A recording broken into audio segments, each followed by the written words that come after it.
So, hello everyone, and welcome back to Generation Zero for a bit of a short video this time around.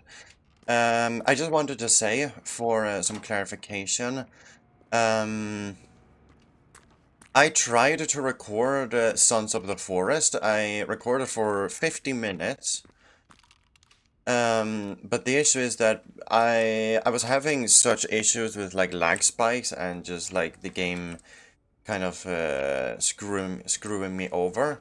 So I decided to turn on an FPS limiter that is already in the game. That's not something like I downloaded, it's a thing in the game. But that, for some reason, made the recording even worse, and my voice cut out a lot in the recording. It was completely unwatchable, so I had to scrap that whole video. So there won't actually be any Sons of the Forest this week, sadly. You'll have to forgive me for that.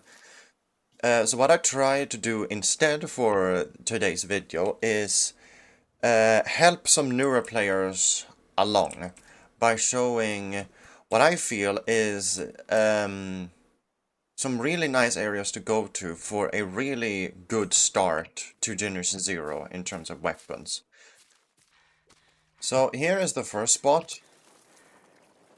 Yeah, that, Jesus Christ. That right there is a, oh, what was it again?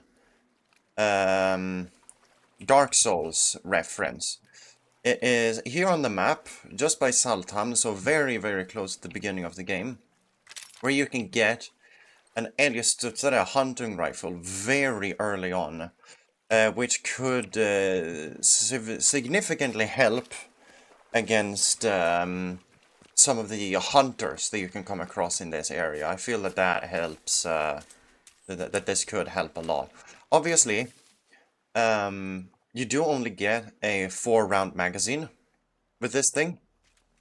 Like it gets a 4-round internal magazine, and that's all the rounds you get when you first pick it up. So keep that in mind, but because you carry it in your inventory, the game should recognize that, and it should give you more of the 270 caliber ammunition which this gun takes later down the line. So, this next spot that I wanted to show is right here on the map.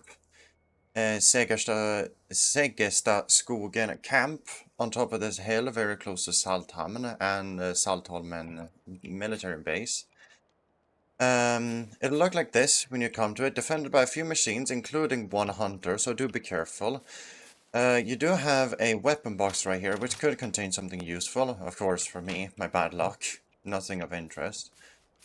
But there is an AK sitting right here, which can be very, very useful in the early game. The AK in this game takes 7.62, same as all the other weapons. Well, sorry, just similar to all other 7.62 weapons. Very low recoil, decent damage, quite high fire rate, very, very capable weapon. If you get an AK anytime during your playthrough, it will serve you very well, and you will be very attached to it now, and it'll be hard to get rid of it after that. So, this third and final spot is here on the map, just north of Hestvik Farm. It's in this little cave over here. Now, I wanted to say, just for to be clear, these weapons that I'm showing, it's not meant to be like a good loadout, but it is supposed to be where you can find really good weapons. So there is an AK-5 right in there. Now, I'm not gonna go and grab it because all of these lamps will pretty much explode and, you know, kill me. For those of you who watched my Let's Play of Generation Zero that's currently going on, you'll know that I went in and actually grabbed that. The AK-5 that I'm actually holding right now, I'm holding the 5 crown variant, is really, really strong. If you know how to play it. It's a bit of a tricky gun to get used to. It uses 5.56, which is not the most common caliber to find in these earlier areas. You're more likely to find 32 ACP, 9mm, both for the SMG and handgun, 243 and 762. So getting 5.56 is not that common, but if you get ammunition for this thing, it can be a really, really good weapon. Now, because it is a smaller round, this thing will deal less damage than the AK, or literally any gun and chamber in 7.62. The upside of this thing is its insane fire rate, which as you can see, well, okay, I'm comparing it to a 1 crown, that's not particularly fair, but the fire rate of the AK-5 or the AG-5 is very, very high. It is a super stable platform.